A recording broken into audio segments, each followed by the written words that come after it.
வணக்கம். நல்வழியில் இன்று அடுத்த பாடல்.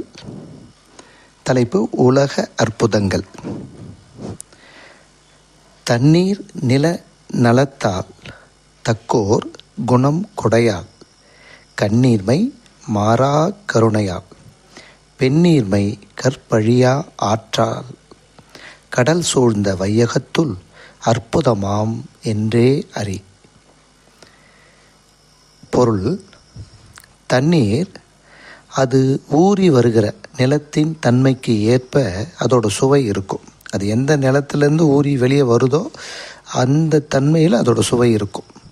அந்த மாதிரி பெரியவர்களோட நல்ல குணங்கள் அவர்கள் அளிக்கிற அந்த கொடை பொருளின் தன்மையால் வெளித்தோன்றும். அந்த மாதிரி கண்களோட அமைதியான ஆழ்ந்த தன்மை என்றும் அந்த நீங்காத அருள் தன்மையால் வெளிப்படும். அந்த கண்களை அருளோடு இருக்கக்கூடிய கண்கள் அந்த அமைதியான ஆழ்ந்த தன்மையை வெளிப்படுத்தும். அந்த மாதிரி பெண்களோட இயல்பான தூய தன்மை என்ன அப்படின்னா அந்த கற்பு நிலை கெடாத நெறிமுறையால் வெளிப்படும். இந்த நான்குமே கடலால் சூழப்பட்ட இந்த உலகில் அரிய அதிசயங்கள் என அறிக அப்படின்னு ஔவையாரம்மா சொல்கிறாங்க.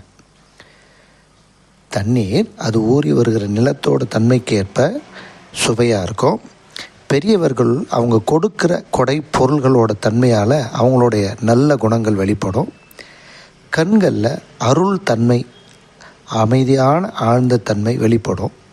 அந்த மாதிரி பெண்மையோட இயல்பு அந்த கற்பு நிலை கெடாத நெறிமுறை. இந்த நான்கும் இந்த உலகில் அரிய அதிசயங்கள் அப்படின்னு சொல்கிறாங்க. மீண்டும் பாடல்.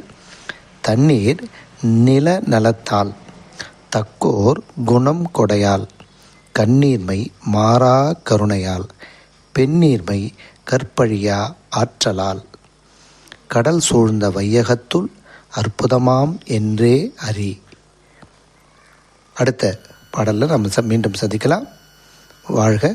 நன்றி.